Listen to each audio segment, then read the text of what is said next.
second to go for the win. He got it. The Cougars win it. Number one remains number one. Cougars reset. Jackson again finds it. And the Houston Cougars go from the first four out to the Sweet 16. Stick it in your pipe and smoke it, baby. Yes! Welcome to the Scott Home Podcast, back here on a Wednesday night, talking Big 12 basketball is finally in full swing for both men's and women's basketball. And, you know, today, January 10th, some big SEC news dropped. And guys, I think we're going to talk about the biggest SEC news of the day, and that's Mekhi Muse, two-time national championship at the University of Georgia, joined the Houston Cougar football program along with a general transfer roundup for that program.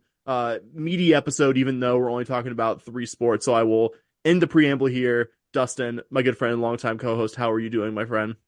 I'm doing well, bud. Enjoying 2024 off to a good start. Can't complain about much thus far. Excited to be watching some Big 12 basketball at long last. Excited about you, Sam, being all professional with your button-up shirt while Bobby and I are being slobs with our red hoodies here, making us look bad for the people on the YouTube feed.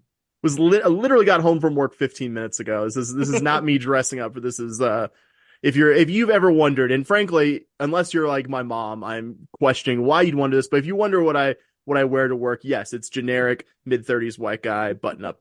That's me.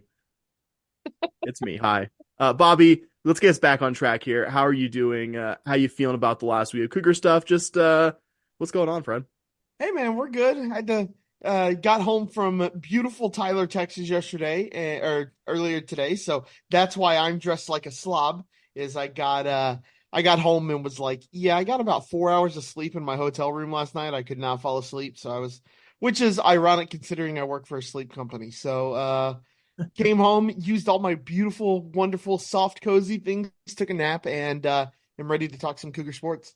CC Alanis Morissette on that irony there. But of course, got to do our little housekeeping at the top here. Got to mention our Patreon, patreon.com/SH podcast. I would say still fairly fresh premium episodes that I did along with Bobby and myself. I did kind of a preview of the Big 12 men's basketball season, which is still fairly fresh. I would say most of that information has not been outdated yet, so you haven't checked that out already, as well as premium content that Dustin and I have been doing. Dustin has a really awesome by position Google Doc roster tracker for the comings and goings of the offseason. I have a transfer specific tracker as well for the outgoings and incomings as well. If any of that sounds good to you, if the thought of supporting us financially and what we do here as a weekly independent Houston Cougar sports podcast appeals to you, please go to patreon.com/SHPAWDcast for as little as 16 cents a day. You could support the work that the three of us do here on a weekly basis. Of course, going to mention our friends at Charlie Hustle.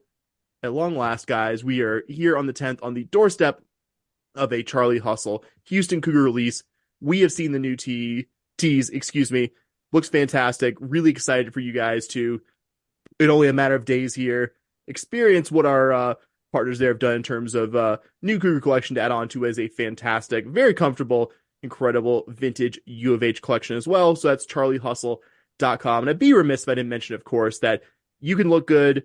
You could support our show. You can really just check all the boxes. And just by listening to the sound of my voice here, save 15% off your order by using our promo code SHP15. That's Scott and Holland Podcast 15, SHP15 at charliehustle.com. Supporting a great company that really cares about putting good Houston Cougar products out there and support our show.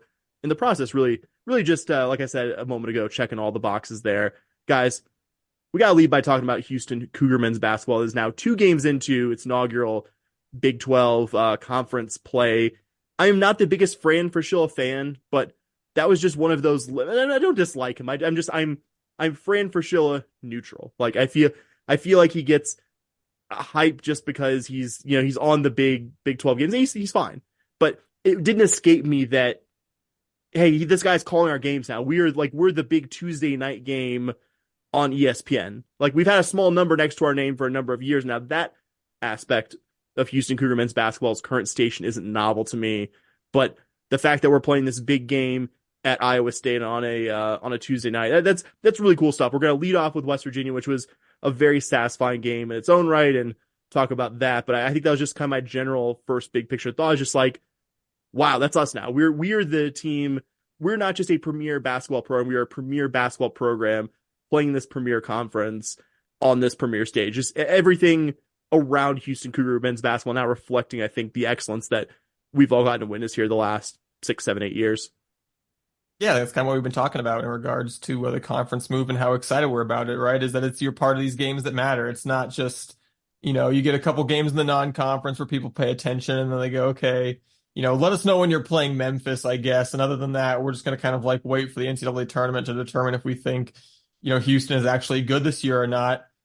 That's you get to test it night in and night out. I don't know who said it first. I think it may have been John Rossi or somebody, but just said that, hey, every game in the Big 12 this year is going to feel like an NCAA tournament game. There's genuinely 11 of these 14 teams right now that I think have legitimate NCAA tournament aspirations. So like that's who you're playing. That's who you're playing most games, right? When you're going on the road, you're playing in an environment that is just rabid and that's going to be crazy because you have a small number next to your name. So, like I said, before even talking about the game specifically, just the experience of having this past week, both of these games being Houston's intro to the Big 12 was just really exciting and just it's everything that we want this program to be doing. It's this program finally playing on the stage that we know that it deserves. Yeah, it's just really cool to be among those. I think I said it earlier in the season when I was excited that we were playing in one of those ESPN quirky little ACC Big 10 challenge type deals. We're like, oh wait, we get to do one of those. We get to be a part of the Big 12 Big East Challenge. Like, awesome. How exciting is that? So I think we're going to see a bunch of cool stuff like that as we continue on in the season. We're going to get to play at Kansas. We get to do that, and that's going to be a massive game. Like all that kind of stuff. It's new, and it's not exciting because it's new. It's exciting because it's awesome and it's new. Yeah, so Houston did open Big 12 play with that home date against West Virginia. A rousing success as Houston jumped out to a big early lead. Never looked back en route to an 89-55 win. And, it's funny because we all three of us, I think we're kind of in agreement that like, oh man, like the 23, point projected spread by Ken Palm, the 21.5, whatever it was that Vegas had. It just feels high. It just feels high, right? Because this West Virginia team has looked so much better since getting a bunch of guys eligible. And then we ended up with a game where Houston won by 34, and if anything, that 34-point deficit flattered the Mountaineers because that was just kind of, I think, the result. A lot of it kind of becoming an ugly foul fest in the second half, and West Virginia kind of getting a lot of trips to the free throw line to take what would have been a truly disastrous offensive performance by them and turning it into like merely a bad one. So, I think maybe the thing that jumps out to me was the job that Houston did defending Raekwon Battle specifically. A guy who scored, 29, 29, 24 in his first 3 games, getting healthy and eligible, was 1 of 9 from the floor for 4 points, with his one made field goal coming like in the closing few minutes of the game that was already well out of hand. So, I think just huge kudos to Emmanuel Sharp and Damian Dunn, who both spent a lot of time on him in this one. I thought both played really solid games overall. Sharp 8 points, 7 boards, 3 steals. Dunn 14 points to pitch in as well. But I think, as much as anything, it's just the defense that they played on Battle was really impressive and was really indicative of the overall, just strong game that Houston had on both ends of the court, really. Yeah, tough to hate when you win by 34. There's really not a ton you can break down, especially when you hold their best player, a guy who was in Raekwon Battle, like you said, who was coming into the game with some pretty nice looking statistics in the games that he's been healthy, and to kind of bring him in here and to just shut him down, frankly, is just super exciting to see. And that when you face a team that has a guy like that, Kelvin Sampson, you have zero concern that Kelvin Sampson's going to be able to game plan about how to stop him. Getting him into some early foul trouble, I believe, if I am recalling correctly, yep, was a huge benefit, obviously. And when you have a player of his ability, if you can attack him and get him into foul trouble, that's defense by offense, right? You get to go down, really challenge him, get him into a little bit of trouble, and then he can't affect you on the offensive side. So that was really nice. And then the job we did on Quinn Zielinski was also pretty nice. It's not that he has a ton of size, right? He's 6'9", 230. We match up with that, but he has some athleticism, and he was averaging so far in the season, he's at 14.5 points a game. We held him to 8. That being said, he did score 7 the next game versus K-State, so something to kind of watch going forward. But you held him to 8 points, and that's pretty exciting as well. So what about you, Sam? Yeah, I mean, I think full transparency, going into this one, I didn't think U of H would have as much of a problem dealing with West Virginia's other high usage offensive guys, whether that's Lazinski, Kirk Risa, and Noah Farrakhan. But Battle did give me some pause before the game, and especially after that really impressive game he had against Ohio State, 24 points and 10 boards and 3 steals. I didn't think that Battle would dominate U of H, but it wouldn't have shocked me at all if Battle had ended up scoring at least 15, 16 points in a game where U of H still won by a decent margin. If anything, I think Battle had the worst game out of the 4 guys that I've mentioned here. I mean, I could think of at least, if I went back through the game kind of minute by minute, at least 1 or 2 positive plays that the 3 other guys that I mentioned, Farrakhan, Krisha, and Slazinski, even a Cook who drained a nice looking 3 in the first half, that those guys made before the very closing stages of the game. All I can remember about Raekwon Battle's afternoon in Houston is that big dunk inside of 3 minutes left in the game, and what was absolutely a laugher. Like, they're just really, he just was not able to impact the game even occasionally. Like you said, Dustin, incredible job by Sharp and Dunn taking the lion's share of the defensive assignment from Battle. I think for the game itself more broadly, you saw really early on, maybe the Cougs settled for some not great shots, maybe in the first 4 or 5 minutes of the game, but like that they got Francis and Roberts involved against an opponent that didn't really have the deepest front court. And I think those guys kind of got the offense going. Dustin, you were one of the 3 of us that was actually there at the Fertitta Center. It felt like from watching this one on TV that the crowd had different energy right after that play where Battle tried to go straight at Sharp. Sharp took the ball, drew the foul from Battle, and he went to the immediate time. It felt like a different energy in the building after that one. It felt like that was the start of the Cougs really just pulling away and leaving no doubt that even at halftime that Houston was going to win the game. There was going to be no surprise West Virginia making this closer than expected performance here. And I thought we saw LJ Cryer be hugely important in this one to the Cougs pulling away in the first half, not just doing his usual shot making stuff, but I thought he was just as active defensively as a lot of his teammates. And that was really the only question mark around Cryer when he came into this program, was that he came here as a proven high level scorer from his time at Baylor. But I think the question you asked was, could he defend at the level that Kelvin Sampson requires from his league guards? And I think the answer is a resounding yes. And I think that's really exciting. Even fast forwarding, maybe you didn't have the best game after. So I thought LJ Cryer was a big part, along with all the guys we've mentioned previously of the Cougars, pulling away in this one and not giving us any kind of stress that the Cougars were going to take a bad loss to open Big 12 play. Yeah, I think Jamal Shed, he had that play. He had really kind of a number of plays early on that I thought really kind of swung the momentum in Houston's favor and really got the crowd, up and on its feet. And I think this crowd, with, not having really gotten many marquee opponents in non-conference, it's kind of like some maybe like slightly, I want to try to come up with a word that's not like too insulting, but the word that came to mind was do it, insult them. Yeah. The word that came to mind was sleepy. That feels maybe a little harsh, but there's just been a lot of games where all of a sudden there'll be some big moment, late in the first half or something, and all of a sudden the crowd kind of gets up and you go, oh, right, there's actually like some people here that can make some noise, because it's just, there aren't as many like, oh crap, everyone gets on their feet and goes crazy moments when you're, beating Penn by 35 or whatever.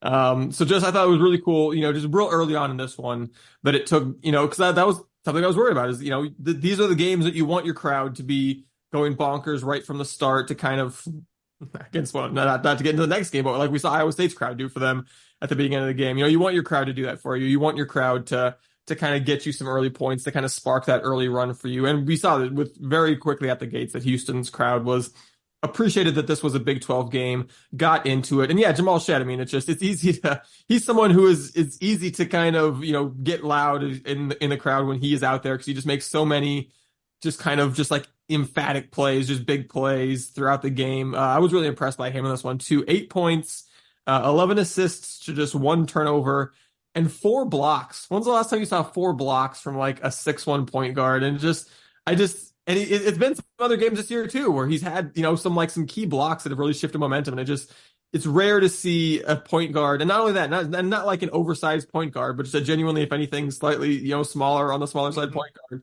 who has just such good timing, such good quickness, such good defensive instincts, is so just like right up in your face defensively. That like that he's a threat to block shots, and we saw him impacting the game in a number of ways, as he always does, and just had a couple of those key moments where he just, I think, got everyone going and kind of sparked Houston to get out to their big lead in the first half that they really carried through the rest of the game. So then, yeah, unfortunately, things weren't quite as easy in Houston's second Big 12 game as they went to Ames to face Iowa State, and Houston went down 14-0 to start this game. They were able to trim that to within 4 in the first half, but the Cyclones extended it back to 10 at halftime. The Cougars at one point briefly took a 1-point lead in the second half, but for the most part spent the second half catching all or most of the way up. Then ISU would make a couple shots. Houston would catch most or all the way up. Cyclones would make another couple shots. And then the game ends up tied 53 all with the Cyclones inbounding on their own side of the court with under 40 seconds to go. When Milan Momcilovic, the guy that we spent so much time focusing on in our game preview, hits that Nowitzki-like fadeaway over Jamal Shed and the onrushing Juwan Roberts on the baseline. Houston's ensuing off-balance three-pointer for LJ Cryer misses. Momcilovic hits a couple free throws, and just like that, the game is over. And, I was real interested. I went back today and as much as I didn't want to, re-looked at that Momcilovic fadeaway because he had Shed on him initially. And, I kind of was like, I didn't remember exactly what led to that shot. And I was like, it must have been like a defensive switch that Shed got switched onto him. It wasn't. It was like out of bounds. Shed was on him. And I thought that was really interesting. One of the things that we talked about in the preview was that, he's usually kind of the small ball four for Iowa State, but they came out with two bigs and then Momcilovic. So Houston had, Francis and Roberts on their two bigs. And then their three guards out there was, their usual kind of three starters, Shed, Cryer, and Emmanuel Smart, which doesn't really give you someone necessarily. I think you'd probably rather have Smart, if anybody, on him just because he's got a little bit more size than Jamal.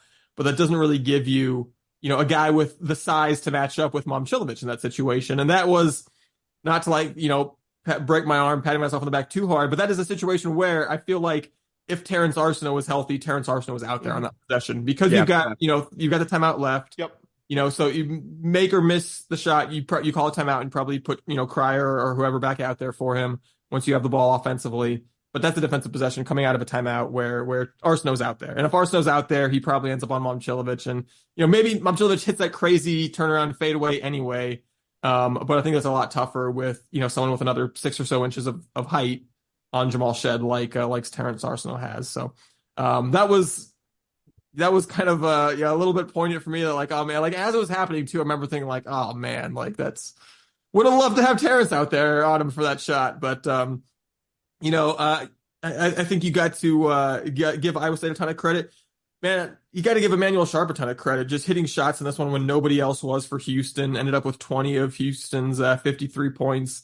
But yeah, man, this is life in the Big 12, where, like I said, every game feels like it's the NCAA tournament game. This is what we wanted, and these are the games that help you out more than beating East Carolina helps you out, right? Would you have loved to have learned the lesson of what it's like to get punched in the mouth by a Big 12 team right out of the gate, that 14-0, and then also get away with the win? Yeah, would have loved that. Would have loved to also not be -10 in free throw attempts in a game where it felt like both teams were playing equally physical brands of defense, but that's life in the Big 12, man. Wait till we play at Kansas if you thought if you didn't like the way that the fouls were called in this one. Wait till we get to Allen Fieldhouse. But yeah, so I mean, I guess my last thought before, as I'm kind of hogging the mic here, was just that like this is life in the Big 12, and I was impressed by the Houston fan base after this one. That the overall reaction was like, "Hey, that was awesome. I wish we would have won, but that was awesome. Like those are the games you want to play." I don't feel like I really saw anyone, at least in our mentions on social media afterwards, like, "No, man, we lost to an unranked team," or blah, blah, blah. I thought it was people were like, "Hey, yeah, this is great. We want to be in the Big 12. This is what Big 12 basketball is. Game on. That's one game out of 18. So let's go." So, I don't know. It's about as happy as I think you can be after a regular season loss, I guess. Yeah, I think when you looked at the next few weeks schedule when this team was 14-0 after the West Virginia game. I think this one was a pretty good candidate for that first loss when you looked ahead at these next few weeks. And I'm not going to say I expected U of H to not score a single point in the first 6 minutes of this game and to be in a 14-0 hole before Emmanuel Sharp, I think appropriately enough, given how he played, finally made a 3 to get the Cougs on the board. But a lot of this game went generally how I expected. It was close down the stretch, low scoring. Both teams forced double-digit turnovers. Neither team shot super well from deep, which I think is more of an endorsement of both teams' defensive acumen than any kind of indictment of their three-point shooting necessarily. And like you, Dusty, yeah, I think I've been pleasantly surprised at how circumspect the Cougar fan base has been about the result. You never feel great after a loss, but I think there are absolutely some things to be encouraged by here if you're a Cougar fan. Hilton is a hard place to play at. I mean, Kansas, a team that rightfully earned a 1 seed last year, lost by, 15 at Hilton last year, Dustin, to a worse, I think it's fair to say, Iowa State team than the one that we just saw. And I think you can't say enough about what Emmanuel Sharp did in this one. We already hold him in a high regard, but I'll fully admit he's been way better than what I expected coming into the season. And I still had pretty good expectations, but I think coming into the season, we kind of knew 4 of the 5 starters, Shed, Cryer, Roberts, and Francis. I think that's fair to say. And that final spot was this toss-up between Sharp, Damian Dunn, maybe Terrence Arsenault. And since the start of December, Sharp has grabbed that starting spot and not let go. I mean, the offensive stuff is good. Going 5-10 from deep against this Iowa State team, really impressive. I would argue that's the best offensive performance that Momcilovic's awesome make aside. I would say best full game performance from anyone on either team. But I think what's really stood out for me is his willingness and I think most importantly, his effectiveness doing the work that Sampson requires of his guards on the defensive end. That's the area I think where he's ahead of maybe what our preseason expectations were for the guy. And really, no way this game is as close as it is down the stretch without the work that Sharp does in this game. And I think while I'm on the positives, the Cougs also probably aren't in this game if they don't crash the glass and get the amount of offensive boards we saw them get last night. This team finished with 11 offensive rebounds and grabbed just over 34% of their misses. And those won't be close to the best numbers that this U of H team puts up this year. But I think considering it was against an opponent that is really good at keeping opponents off the glass, one of the best in the country, I think it was 10% more than what Iowa State allows on average. Wani Roberts, special distinction in that category. I mean, there's plenty of red meat to criticize from this loss. I mean, you didn't get enough consistently on the offensive end from guys not named Emmanuel Sharp, though I think Jamal Shed was obviously clutch down the stretch. I mean, your assist to turnover ratio is 8-16. It's kind of stunning with that stat that this game was as close as it was down the stretch. But yeah, I have the negatives. I have plenty of them. Don't worry. I will not spare the negatives when talking about this game. But I think my overall thought is that I think the Cougs went out there and competed. That's what I wanted them to do, was compete. Like, I didn't want to come here and talk about like, oh, we lost by 20. Like, are we really that good of a defensive team? Because Iowa State certainly made. I mean, I think I knew our defense was better than our offense. I'm not thrilled with how we started the game, but this really hasn't changed my overall outlook on this team 24 hours-ish later. Yeah, I would say it hasn't changed my overall thoughts on the team, and I'm not jumping off a bandwagon or anything like that. I didn't necessarily expect us, I was, like we said, I was going to be happy if we came away with a 1-point win at Iowa State. But as Sam and I were kind of talking after the game last night, we were just kind of talking I don't like how we lost. I'm okay losing, but I don't like the fact that you start the game, the first 9 minutes of the game, and you don't get your second bucket until you're 9 minutes in. We've had multiple games this year against our better teams where we come out and we just start too slow. I mean, 6 minutes without a bucket, it doesn't matter if you're playing Iowa State. It doesn't matter. If you're playing in the Big 12, there's a good chance you're going to lose that game. And normally when we go 6-7 minutes without scoring, right, it has happened before, right, where we will go extended periods. Our defense comes in and they do a great job of shutting the other team down. And I'm not saying that they didn't yesterday when they started slow. But again, it wasn't – I can take missing shots, right? You miss a shot, it happens. You turn the ball over 5 times and you don't even have 2 buckets in that time. It's got to be a little concerning. Maybe it doesn't go, oh, this team is going to finish in the bottom half of the Big 12, but it now makes you kind of want to at least go, if we don't fix this, we're going to be in a lot of trouble going forward. If we can't figure out how to stop these slow starts, because we've done it against just about every good team we've played this year. Utah, we started fairly slow. Not super slow, but I mean, we had 4 points. What was it? I had it pulled up here. I had it written down. Was it at 12? Weren't we down 12 before by like the first media timeout or something like that? Yeah, I think before at 15:23, Utah got 12, and we had 4. That's not great, right? We've been out talenting everybody so far this year. It doesn't look like in the Big 12 we're just going to be able to out talent everybody. You're just not going to. I am super excited by how this team was down 14 and came back and fought back. That second half was really nice. Jamal Shed, one of the best defensive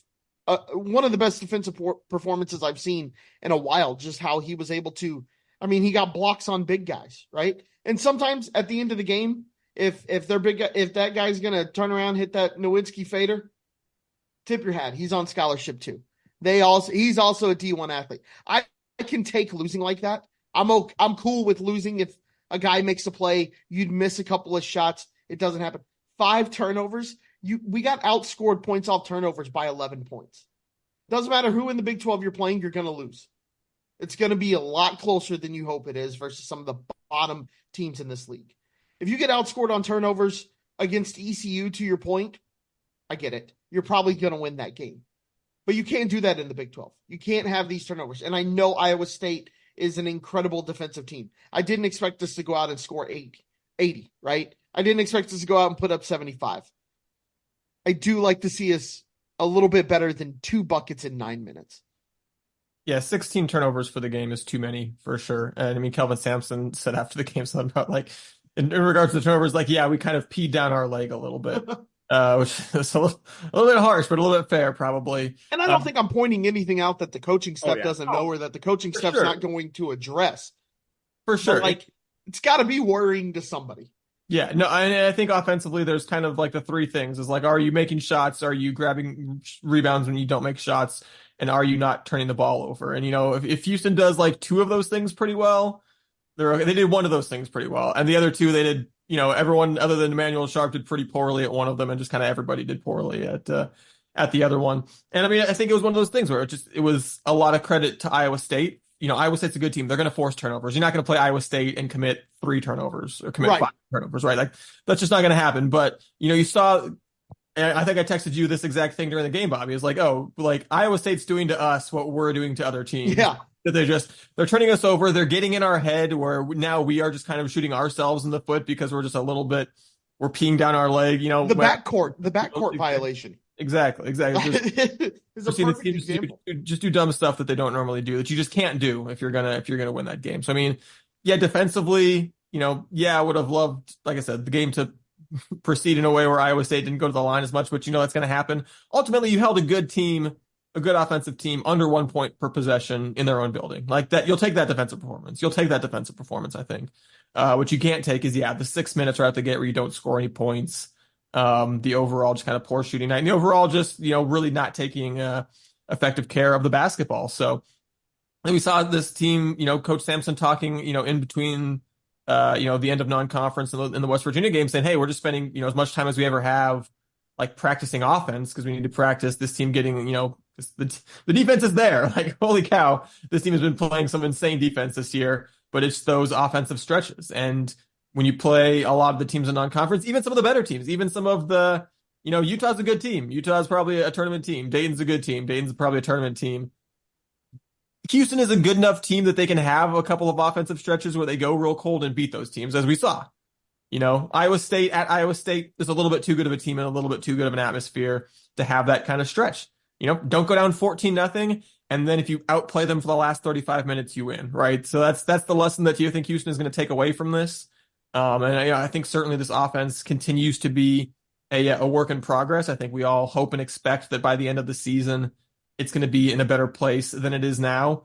But, in terms of things that you learn to take away from this game, it's realizing the importance of coming out of the gate strong, because these are teams good enough that if you spot them a 14-point advantage to start the game, you can play pretty well the rest of the way, which I think for the most part, Houston didn't play perfect, but they played pretty well the rest of the way. But if you start them a 14-0 lead, that it might not matter. Yeah, I think another thing I was concerned about from this one that ended up bearing itself on the game was Iowa State's ability to get to the free throw line, where they were plus 10 on points and plus 10 on attempts against the Cougars. Came in top 25 in the country, the Cyclones did, it gained to the free throw line and proceeded to, I think, not only do that, but shoot way above their season average on those freebies. I mean, Cyclones miss a few more of those if they shoot close to their season average. This was a close enough game that maybe we're talking about a different result here. And you're going to definitely need more contribution from LJ Cryer, from the front court, from bench guys like Damian Dunn. I want to say, Damian Dunn, outstanding game against West Virginia. I was really excited about that Damian Dunn. We didn't see much of Damian Dunn. I mean, Damian Dunn played. I can see Damian Dunn's name in the box score for this one, but I couldn't tell you much of what Damian Dunn did in this game. That was positive. I was going to say, he committed a pretty horrendous flagrant foul in this game is what he did. Yeah, that's why I did the positive qualifier, because I remembered that one. You need more positive from those guys. You don't need Damian Dunn to go out there and have 25 and 10, but I don't know, man, maybe 8 points on decent shooting, a couple steals, and a couple of key fouls drawn on opposing players. That's the kind of stuff you need, because you can't count on Emmanuel Sharp to do what he did last night every single road game, because you can't count on anyone to shoot 50% from three every time they go to an opposing Big 12 arena. That's just not something that even really, really good players can consistently do. And again, as much as aspects of this game are frustrating, I don't think any of us are leaving this game with really that much different of opinion of who this Cougar team is. I think we have different things we're concerned about, but yeah, I think we'd all be more concerned if the 14-0 start ended up being reflective of how the remaining 30-something minutes of the game went, where you didn't maybe compete with Iowa State. And, maybe you come back and you're like, well, are those sparkling defensive metrics a product of this team being really good defensively, or the not so great teams that you played at times in non-conference schedule? And that's emphatically not what happened. Iowa State scored 43 points after that dominant first 10 minutes of this game.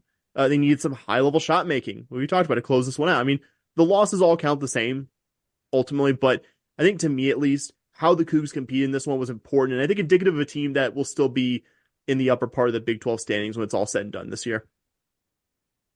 Yeah, I'm not ringing any alarm bells going that this team is this terrible basketball team, and Sampson doesn't know what he's doing and all this stuff. It's just, at some point you got to kind of look at it and go, that's really bad. This is a problem, and it's going to continue to be a problem, and I'd like to see it fixed. Believe me, Kelvin Sampson isn't mincing words, I'm sure, today about that. Yeah. And Sam said it, he will be much more concerned if we come out and start slow against TCU this week, not to jump ahead of ourselves. That's when he'll kind of hit the button that I'm hitting now. So I definitely think it's something to just kind of look at and just pay attention to. I'm okay. And I don't know why, but it feels different when you start the game 14-0 rather than going a stretch of 6 minutes between the 10th and the 4th minute in the middle of the first half. It just feels different to start no points with 14 minutes left to go in the half. That just feels different. And I know feel isn't quantifiable, but it sucks. All right. It really sucks to just keep seeing 0 next to your name for that long. You're just just one, get a foul, something, give me one. Real quick. So because I live on the western side of the country, the game started at 4 for me, and I can be off sometimes in time for that, but as a working adult, it's sometimes hard to get everything fully aligned so I could be sitting on my couch watching a Cougar basketball game at 4 p.m. my time. And I wasn't able to do that last night, so I ended up watching it at a later time last night. I did do one check around, I think it was while I was sitting in an especially interminably long light at, I want to say it was around 4:15 my time, and I popped it open, and it was when we were down 14-0, and I was just like, ooh, I did the little app swipe. I'm not checking that again. I hope I checked it. I hope I watch this later tonight and I don't get 15 minutes in and be like, why didn't my friends just tell me to spare yourself the pain and watch this? And then eventually we got back in it. I was like, okay. I see why no one warned me against watching the full amount of this basketball game. I just want to make another little side note about TV in the TV times. Why were we the 6:00 game when there was an East Coast game that tipped off at 9:00 East Coast time? Flip them. We're in the Central. So's Iowa State. It made no, they were watch Duke versus Kentucky or whoever was playing. And I was like, wait a minute. Also, final thing, you guys know what I'm about to say, but we have to start a petition or something that we do not play any Iowa teams before an Iowa caucus. I don't care who you vote for. I don't care. I don't want to see them. It's beautiful that I don't live in a swing state, so I never see political ads. Sam, I know you do all the time because you live in a swing state, but my God, I didn't want to see him. And I was like, this is so weird. And I text Dustin. I was like, wait a minute. I figured it out. It's an Iowa game. The caucuses are next week. And Dustin goes, yep, you nailed it. You nailed it. I totally forgot about that. I was wondering the same thing. I was like, why is every other commercial break either a Ron DeSantis attack ad on Nikki Haley or a Nikki Haley attack ad on Ron DeSantis? They're just trading commercial breaks back and forth. And I was like, what's happening? But as soon as you go, the caucus is like next week. It goes, oh. Right. Yeah, let's play Iowa State after the caucuses in the future. Like, I'm just saying, presidential election cycles. Please invent. Yeah, make them play each other. Make them play New Hampshire because that's like the second one. Make them play South Carolina. I don't care. Make them play each other. I think didn't they actually play New Hampshire in non-con, Dustin? Like one of their last non-con games. Yeah. Oh man, like y'all commercial figure this breaks. out. R.I.P. Imagine This can't be okay. So, anyways, not to take it on the political realm, but I was just like, oh my God, I suddenly miss. Where's the emu? Where's the emu? Show me a Fansville commercial for the 50,000th time. Like even that would be preferable. Anything else. All right, steering this one back to the on the court stuff. Cougars proceeding to Fort Worth on Saturday to take on TCU, the Horned Frogs, in year 8 under Jamie Dixon, who took over a just shockingly historically unsuccessful program, which is why he was given a year 6 back in the 2021-22 season, despite having managed just one NCAA tournament bid and a first-round exit in his first 5 years. But that patience has paid off because TCU has made back-to-back NCAA tournaments the last 2 seasons and has won a game in both tournaments for their first NCAA tournament wins since 1987 was the last time they won one, before the last 2 years.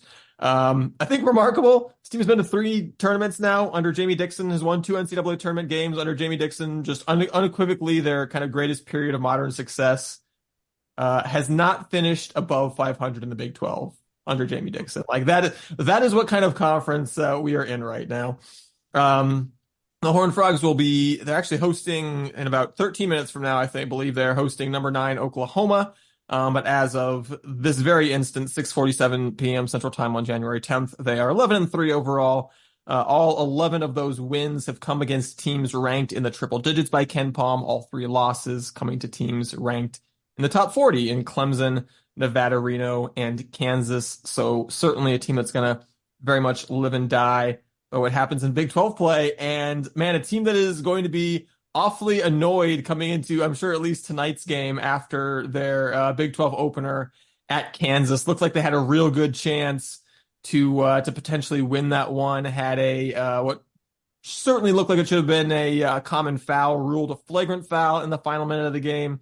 Had what at least looked to me like it was traveling by Hunter Dickinson on the winning basket, not called, but as alluded to earlier in the episode, that's what happens when you play at Kansas. So, as much as we go, Iowa State's a tougher team, TCU maybe a little bit less challenging of a road atmosphere, of a road environment, you're still going to go play a team on the road that, like I said, maybe should have beat Kansas in Allen Fieldhouse last week. So, no slouch opponent, no easy game for sure. And I think the thing that scares me, Bobby, about this team the most is that this is another really, really good team at forcing turnovers, just like Iowa State. Guards Jameer Nelson and Avery Anderson ranked 3rd and 15th in the country in steal rate per Ken Palm.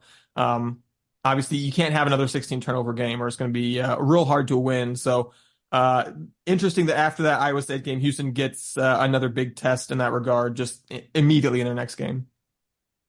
Man, it's pretty crazy life in the Big 12, especially for a team like TCU, right? You look at the schedule and it says number 2 Kansas, lost by 2, versus number 9 Oklahoma, versus number 2 Houston. Somehow they're playing 2 number 2s in a week period. It's insane when you really look at it. It's going to be interesting to see what they do versus Oklahoma tonight. Like you said, game tips off in 10 minutes. I'm going to go get myself some dinner and then plop down and probably catch the second half of that game. This team, just kind of going through it, seems very hot or cold, right? Against the better teams, they do pretty good, but they lost by 8 at home versus Clemson. Top 25 Clemson, so not a knock there. But then you play Kansas on the road and you hold them to 2. So it's really going to be, what TCU team do you get? Do you get that TCU team that didn't look great against Clemson, looked okay? Or are you going to get that team that looked incredible against Kansas, and then we'll see how they look versus Oklahoma? Like you said, most of their opponents, triple digits, really going to need big performances in the Big 12 to make the tournament. But a team that's kind of fun to watch. I know you and I were considering going, but unfortunately tickets, because we are a good basketball team, get very expensive suddenly. So, it's a blessing and a curse to be this good, but overall going to be a fun game to watch. These are why we wanted to join the Big 12, so we could play teams that are in our conference, have some fun with it. Guys that people who may have gone to TCU, especially here in Dallas-Fort Worth, like I do. I know plenty of people who went to TCU. It just makes it more fun. I know a lot of people who support TCU. It's just fun. It's just a fun game. It'll be a fun game to watch. The atmosphere is going to be great. Yeah, if you're someone who's just like, oh, this is one of our better road opponents, TCU, the last several years of AAC play, their resume would have represented almost certainly the best road game we played all season. That's just the level of jump that the Cougs are making competition here. I wanted to mention really quick before I got to the current year's team, like my 2 favorite TCU factoids. You kind of mentioned one of them, Dustin, the first back-to-back appearances since X. Do you know who the point guard of those 2 1980s TCU teams was? Current TCU head coach Jamie Dixon. He was the last guy to go back to back and did it as a player before that, is now doing as a coach, which is kind of cool. I don't believe I don't believe they've ever gone to 3 straight tournaments, which I think they'll have some work in Big 12 play to actually make that happen, because they did not layer on the tough opponents in non-conference play, and they were the only Big 12 team to do that. And I'm not saying U of H layered on lots of tough opponents, but U of H's schedule looks like a murderer's row compared to what TCU did. And yeah, TCU got Clemson, which I think is a good opponent, and Nevada Reno at the Diamond Head Christmas week thing in Hawaii, who looks like one of the best mid-majors in the country. But they played 3 quad 1 opponents, 3 losses. Granted, one of them is, like you said, an extremely controversial finish at Allen Fieldhouse, though I think I probably repeat myself by saying extremely controversial finish at Allen Fieldhouse there. You just, you gotta give some built-in ref advantage there to Kansas, but I think it's a team playing. Yeah, right. I think it's a team playing better basketball here in the last few weeks. Fairly different, but also in some ways similar to the Iowa State team that we just got done playing. Like Iowa State, they aren't a team that relies on scoring a lot from 3-point range necessarily. They're good at grabbing offensive boards, and they're really good at forcing turnovers, which you mentioned, Dustin. I think you're really going to see Jamal Shed, the Cougar guard's ability to not turn the ball over, get tested for a second straight game, because TCU doesn't just want to force turnovers, but they want to play the game at a much higher tempo than the Cougars do. I think this is probably the fastest team you're going to see in terms of tempo in the Big 12. It's an interesting styles clash. TCU also has a ton of size. I counted 7 starters or rotation guys listed at 6'7" or taller. I will say 2 of those guys, Chuck O'Bannon and Jacoby Coles, have been limited or out due to injuries the past couple weeks. So I think it'll be telling how much those guys play tonight against Oklahoma here in a little bit. Trio of veteran guards who've been really disruptive: Emmanuel Miller, Jameer Nelson Jr., and Avery Anderson. You kind of mentioned that, Dustin. Even though they don't shoot the 3-pointer much, they did bring in a guy from the portal, super senior Travion Tennyson, who was a star player on that A&M Corpus team that went to the tournament last year, is hitting nearly half of his 3-pointers off the bench, so helps there. He doesn't contribute much offensively, but Ernest Uda is definitely an interesting guy, certainly defensively and rebounding wise. He did really well against Kansas last weekend. I think this game really is going to be a test of how elite this Cougar team is defensively, maybe more so than Iowa State, who is a very, very good team, but maybe is more content to play a slightly slower, more low possession, low scoring game than I think TCU is willing to. I mean, would love a big bounce back game from LJ Cryer here. You're going to kind of need that. And obviously Jamal Shed got to do a much better job taking care of the ball in this one. And Emmanuel Sharp is going to give you some positive stuff. But again, to repeat my point earlier, you can't count on Emmanuel Sharp shooting 50% every time on the road to stay in the game. Don't mistake that for me. It's nice to be an easy win, but I do think in some ways TCU matches up better than Iowa State. I do think as good as I'm sure of an atmosphere they'll have in Fort Worth, it's not Hilton Coliseum. So curious if that bridges the gap enough for the Cougars to win this one. But yeah, I will reiterate what I said before the Iowa State game. I will be happy with any win in Fort Worth. I think Iowa State's a better team than TCU, but I mean, other than what, maybe we go to UCF this year, right? I'm not sure. I'm gonna keep talking. Buddy. I got you, other than UCF on the road, if that's a game that is happening, which I believe it is, but I'm not 100% sure. There's not gonna be many Big 12 road games where I'm just like, we really need to break out the style points in this one. Like, just beat TCU in Fort Worth. Just do some of the things you didn't do so against Iowa State better, and I think we'll all be pretty happy about the result. Not that beating the Frogs in Fort Worth is going to be an easy task necessarily. Just to answer your question, we do go on the road to UCF. Look at that. Before Kansas. Ooh. What a pro, guys! What a pro! Definitely knew This that. guy Definitely here. wasn't flying blind. I think that's all the thoughts I got on TCU, guys. That's all I got. Yeah, same here. So yeah, definitely.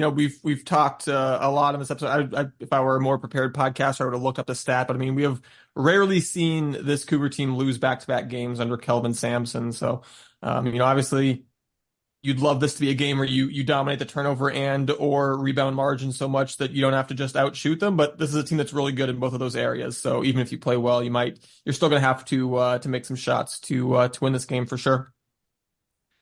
And then moving along to the women's basketball team, which was less fortunate in Big 12 play this past week with a couple of very much expected blowout losses on the road against some highly ranked opponents in Kansas State and Baylor. We'll start with that game against the Wildcats. The Cougars actually came out really impressively in this one. They played in just a really elite Kansas State team, even in the first quarter, 13-13, and only went into halftime down 5. But the second half was woeful. The Cougars were outscored 22-9 and 21-5 over the final 2 quarters of this one. Houston shot 5 of 26 from the floor in the second half, including 0 for 9 from beyond the arc. Layla Blair led Houston with 17 points in this one, but it took her 18 shots and 7 turnovers to get there. Houston's second leading scorer was Bria Patterson with 6 on 3 of 11 shooting was your second leading scorer. No one else had more than 4 points. 3 of 11, not great for Bria Patterson, but with 3 shots and only 1 turnover, she was the only Cougar who made more shots than they had field goal or than they had turnovers in this game, which is not great. That's not great. At halftime I was really excited. I was genuinely excited. I thought I was going to have to come on here and eat crow because I would have been thrilled to say that, I was an idiot for underestimating this team, and because even playing Kansas State within like 7 or 8 over the course of the game would have been a tremendous accomplishment that I would have been more than happy to come on here and go, hey, that's impressive. I know you can't take moral victories and put them in the standings, but if you play 2 halves against Kansas State like you played the first half and lose by several or 10, I think we would have all come on here and go, wow, that was an impressive effort. That's going to portend well for the future. If you play like that the rest of the year, you're going to surprise some teams. You're going to win some games. But you lose by 34, and that's basically just what we expect, only with some bonus false hope thrown in there. Man, when I was looking at the box score of this game, it's so bad, guys. We shot 28% from the field in the entire game. K-State shot, I want to say just under, 49%. Just over 49%, 49.1. Guys, our identity is a defensive team. Like, we win by playing defense and turning teams over and getting easy buckets. 49% from the field. Guys, you may have looked it up, but can you tell me our shooting percentage from the field in the fourth quarter of this game? You're like 8% or something, right? 8%. I know he made 1 shot, yeah. 1 of 12 for 8%. Now, I didn't play intramural basketball because I'm bad at basketball, right? And so I'm saying that with the full acknowledgement that I am so bad at basketball. I'm so bad at it. I think if you gave me 12 shots I think I could I could at least put one in the bucket. Are you being guarded by a K-State women's basketball player? Right, I know that. No, that no is chance. Important. That is an important distinction.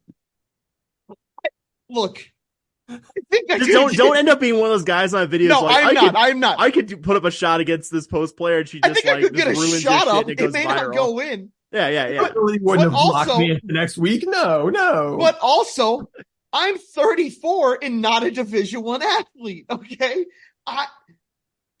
8%. 8% is an absolutely insane number. I've never seen a team shoot 8% from the field in a basketball game, men's, women's. Maybe my junior high basketball team that I played on, we shot 8%, but 8% is so bad, guys. And again, going into the season, what did we say? If you can at least get to a decent shooting clip, we trust the defense. Do we even trust the defense anymore with 49%, giving up 49% shooting? That's tough, man. That's tough. Yeah, I mean, the margins were ugly in this one. The margin was ugly in the game we're going to talk about here in a second against Baylor. I will say, not really that much different than I would have expected. Probably you guys feel similarly, though. You can't feel good about just shooting as badly as the Cougars did, getting outscored 43-14 in the final two quarters of the game, only making 5 total field goals in your final 2 quarters of basketball. I mean, it's not great. And once the shots stopped falling for Layla Blair, you saw the Cougars really not have anyone else capable of consistently making buckets in this game. And I thought the Cougars did a good job of one of K-State's lead guards, Gabby Gregory. I mean, Aoka Lee, K-State's all-world post player, had 27 points, 11 boards, which isn't too surprising. Would have loved the Cougars to do a bit more there. So, I mean, this was competitive for one more half than I expected, which, well, that's good. But, like, you can only get so positive about that when the second half was so wildly uncompetitive as to kind of render the hope of the first 2 quarters you played. I mean, kind of canceling that out, which, again, this wasn't a game I really expected the Cougars. Even when I was optimistic about this team was going to be earlier this season, I wouldn't have looked at the K-State game and be like, yeah, I think we could take that one in Manhattan. No, I mean, it's just, even in my most optimistic expectations of what this team was, this wasn't a game I thought they'd be competitive, but I probably hoped more competitive than the 34-point final margin, even if I didn't expect even one half this game to be competitive. Yeah, it just goes back to what I kind of said about the men's team, right? It's not that you lost, it's how you lost. Was I excited that we were only down 5 at the first half? And like Dustin said, I was ready to eat crow. In fact, I had the game on in my headphones while I was practicing I was out at the range hitting golf balls, and I was like, guys, I'm gonna have to eat some crow about this. Like, how am I gonna do this? While it's playing in my ear, and then I get home, I start the game from kind of where I had left off, and you're just going, just make a bucket, just give me a bucket here, and I really wanted to come in here and just be so wrong. Nothing would make me happier than being wrong about what I was thinking heading into this game. Yeah, and then the road didn't get any easier for the Cougars, whose next game was an 87-58 loss in Waco to the Baylor Bears. The good news for Houston is they had a much more competent offensive performance in this one. They committed just 14 turnovers. They never had a half or even a quarter, I would say, where the offense just completely shut down. Unfortunately, this time it was the defensive side of the court where Houston looked even significantly more overmatched than they did against Kansas State. The Bears went 11 of 17 from the field in the first quarter. Bob, you want to talk about single quarter shooting performances I don't know that I've hardly ever seen? Baylor was 11 of 13 in the third quarter. Bears shot a season high 57.1% from the field in this one. And Houston, for its kind of relative offensive success, Layla Blair was still the only Cougar in double figures in this one. So, really with both of Houston's games from this past week, no, losing to Baylor and losing to Kansas State on the road is not a bad thing. Those are good teams. They're going to beat almost any team in the country that's going to come into their building most of the time. But losing by 34-29 is just kind of entirely too unsurprising for this program. And I just, am I going to harp on the way that the state of this program because of this week specifically? No, but I certainly didn't see anything that changed my overall kind of negative outlook of this program. Hell, keep it within 15. I don't think I'm asking too much. Like, cool, you lost by 19 to Baylor. You kept it within 20. Awesome. But like, at least look 29. competitive. It's 29. It was not Oh 19. yeah, I can't math correctly. Yeah, my I bad. appreciate you trying to give us those extra 10 points, but it was Yeah, my bad. not My that bad. And I'm looking at it here too, and I just did the math wrong. Pat myself on the back. Didn't for do that some one. carryings of Like, ones. yeah.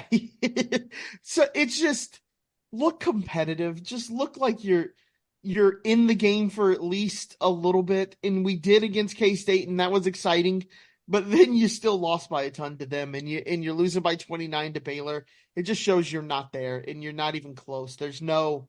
It was like what Dr. Couture said about the football program. Like, I want to see some future, and do you see anything with this program right now? You're No, just it's a super veteran roster. It's not Yeah, like, okay, you're just well, like, in a what couple are of we years they doing? might be Big 12 ready. It's just like they put together a roster just because this coach is trying to save it, which understandably trying to save his job. At the same time, as someone who comes on here and tries to, as objectively as possible, analyze the program, like, love Layla Blair. I think she only has like one more year of eligibility after this one, and nearly the entire roster, it's a similar story, if not this year is the end of their college career. Is a veteran roster, is a roster that I'm not saying compete in terms of competing in the top half of the Big 12, but I think is most set up to be competitive now and just has not looked terribly competitive now. And not really, like kind of like Dustin said, not really because of this game specifically, because everything or this week's games, because of everything surrounding this week's games. Correct. Yeah, it's just this week doesn't condemn Houston, but it doesn't redeem them either, and they've condemned themselves plenty with the rest of their performances. Going forward, I mean, Houston is actually, as we are recording this, in the early moments of their game at home against BYU, which we did preview on the last episodes. We won't go too much into that. They're up 6-3 right now in the first quarter, so good start. This is one of their actual winnable games. BYU, one of the lesser teams in the Big 12. So if you're going to win a game, this is one of your chances. So hopefully Houston is able to make good on that one. And then going forward on Saturday afternoon, they will be back at home hosting TCU. The Horned Frogs crashed through stop me if we're repeating ourselves, but TCU basketball played a super unimpressive non-conference schedule. Even less impressive on the women's side, maybe, than the men's side. They crashed through that non-conference schedule undefeated and won their Big 12 opener against BYU to improve to 14-0 on the season, but have followed that up with first, pretty understandable, but still kind of surprisingly large 21-point road loss to Baylor, followed by a very much not so understandable 8-point home loss to an Oklahoma State team that is not one of the conference's stronger teams. So the Horned Frogs are in Austin facing a top 10 Longhorns team as we speak. So this will likely be a team on a 3-game losing streak after a 14-game winning streak when Houston faces them this weekend. And man, that OSU loss hurt them in the net also. This was kind of a top 25-ish team, now down to 36 with no thanks to that loss to the Cow.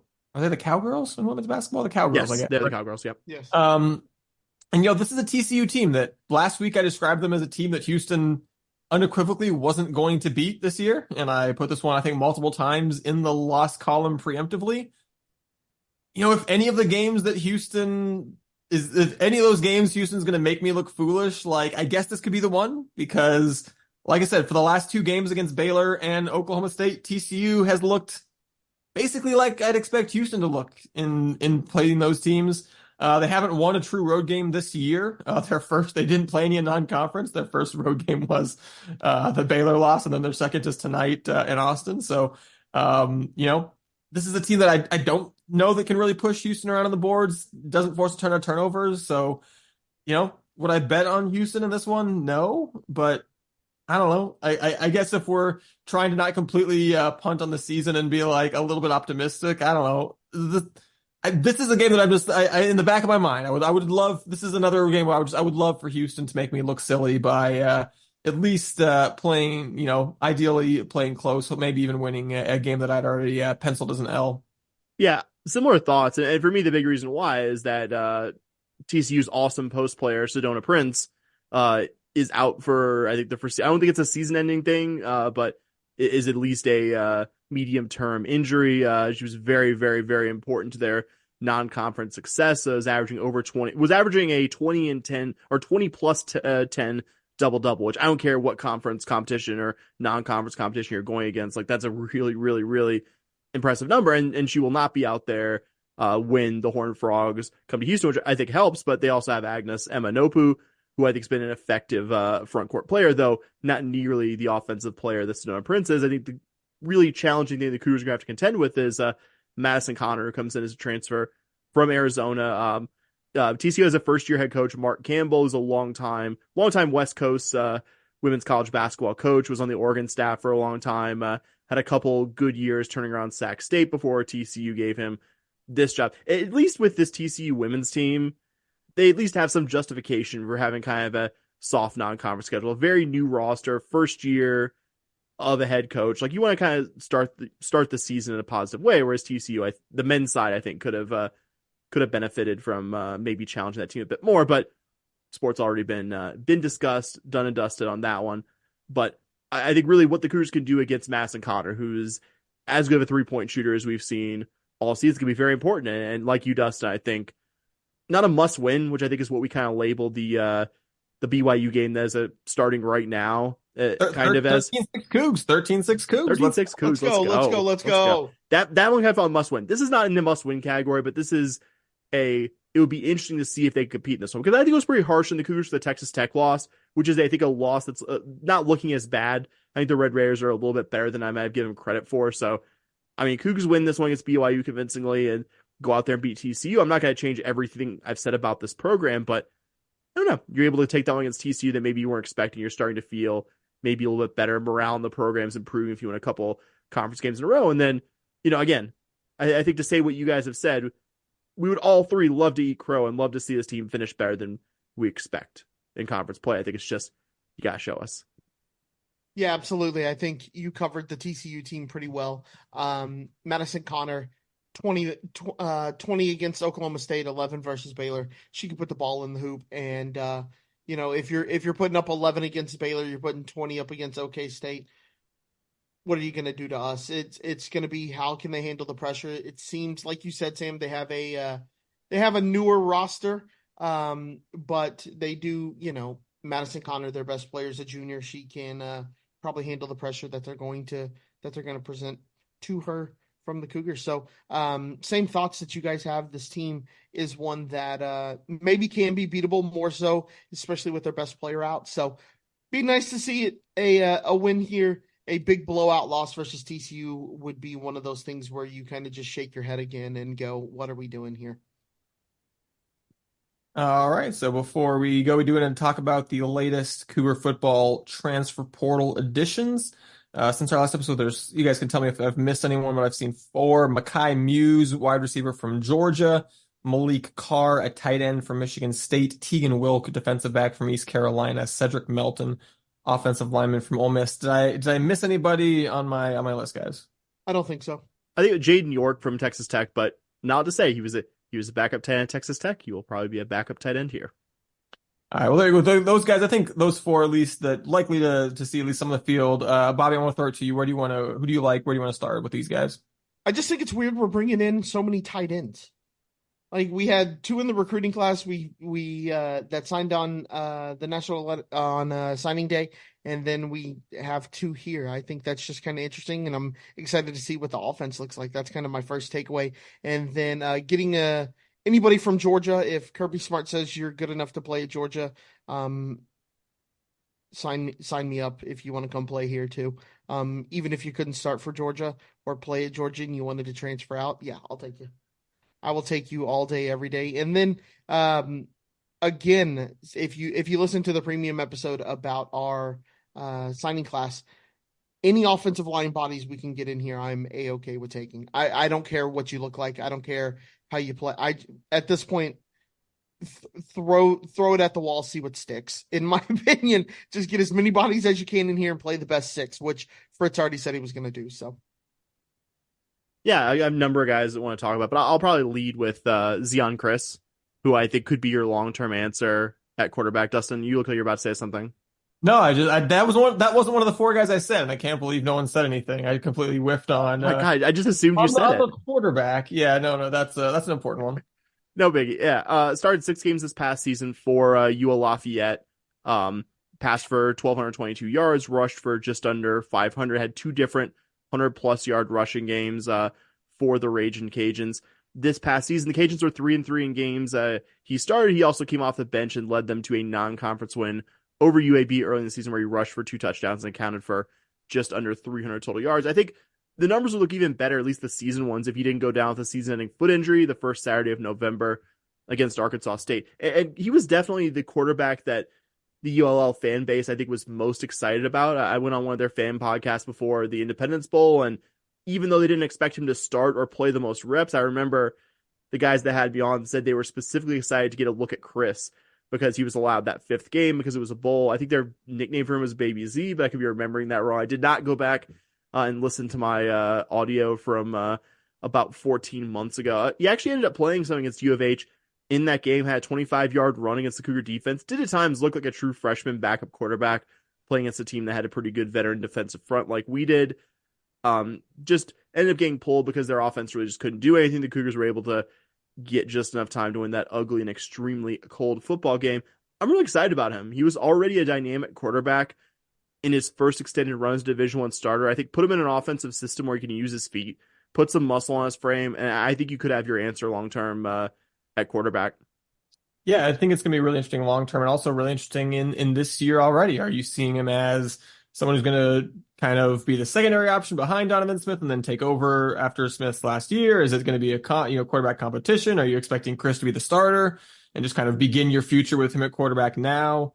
Real intrigued to see what the staff does there at the quarterback position. I think that's been kind of one of those lingering questions all offseason is like, is Donovan Smith a guy going into to the 2024 season?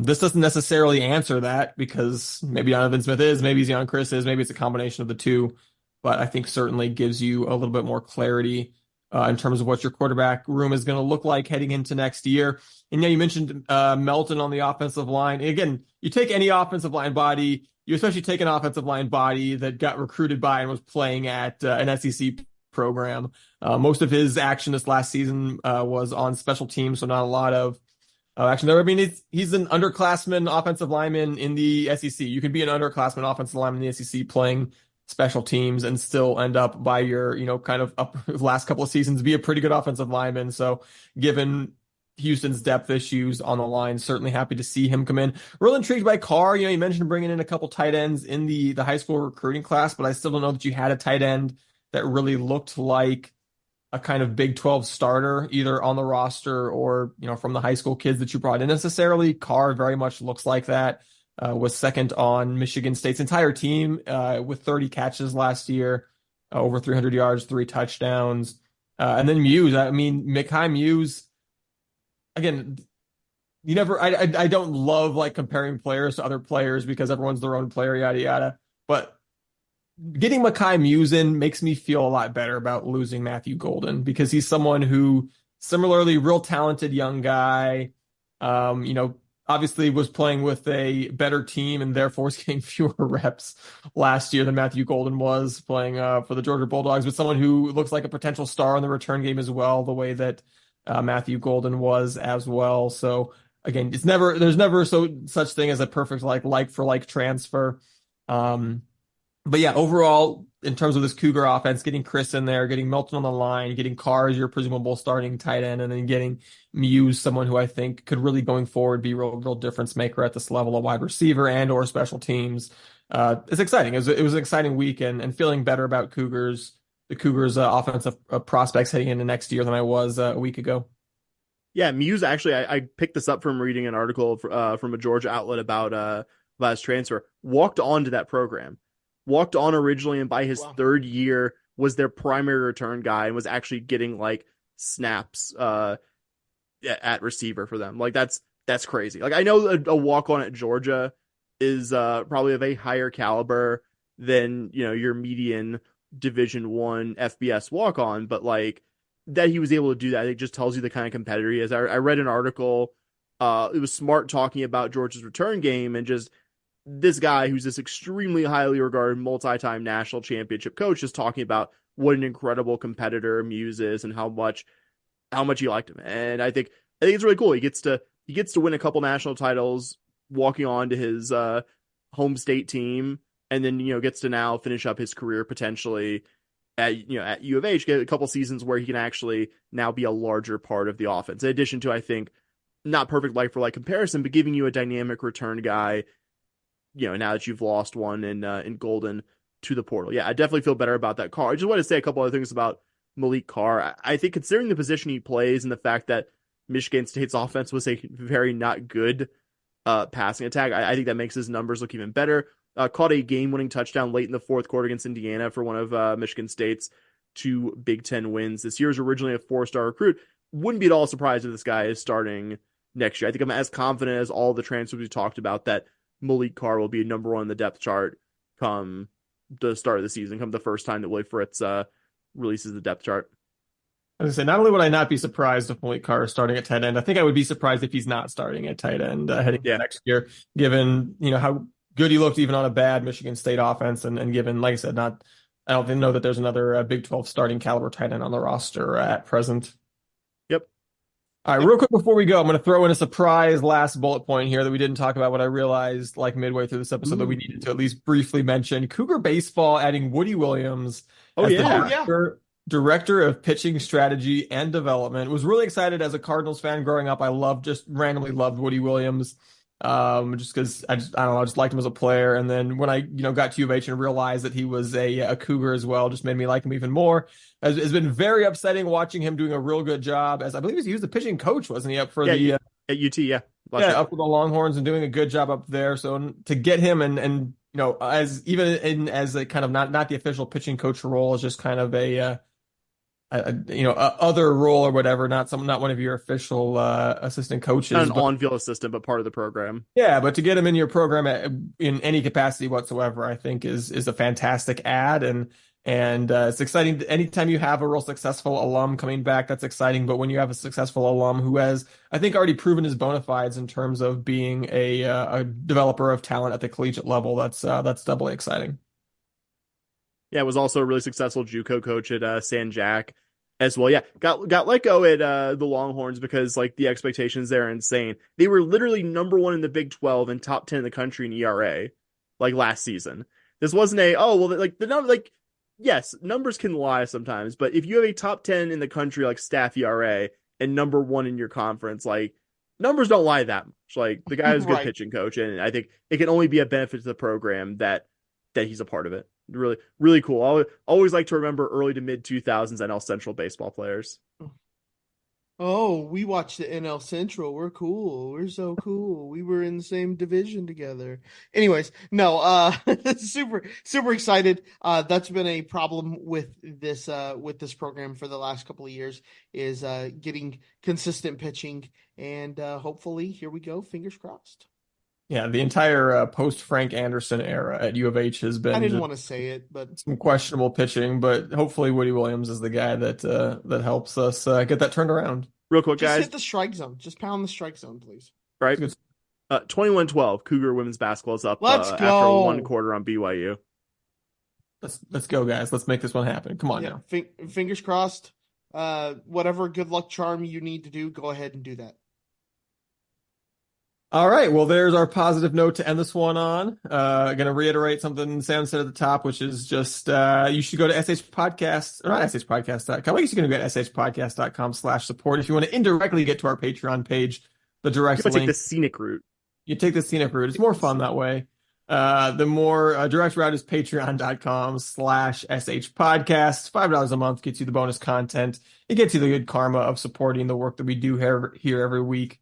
It's just generally fun. We have fun. We need to get another one of our little patron hangouts scheduled, because that was a good time last time. Always trying to look to find new ways to make your $5 a month worth it. We would love for you to also support us in a totally free way by going to your podcast app of choice and leaving us a 5-star review. If you want to reach out and say hi, you can email us shpodcast@gmail.com. You can tweet at us at shpodcast. or you can follow us on Blue Sky. You have a 100% chance still ongoing that we will follow you back if you follow us on Blue Sky at podcast.bsky.social. Much less high percent chance that we will ever get around to actually posting over there regularly, but damn it, we will follow you if you follow us over there. That much is certain. So that's it for us. If you made it all the way to the end, you are the best. And as always, Go Coogs. Go Coogs. Vamos los Cougs. Go Coogs. Go Coogs. All right. Go Cougs! Let's go!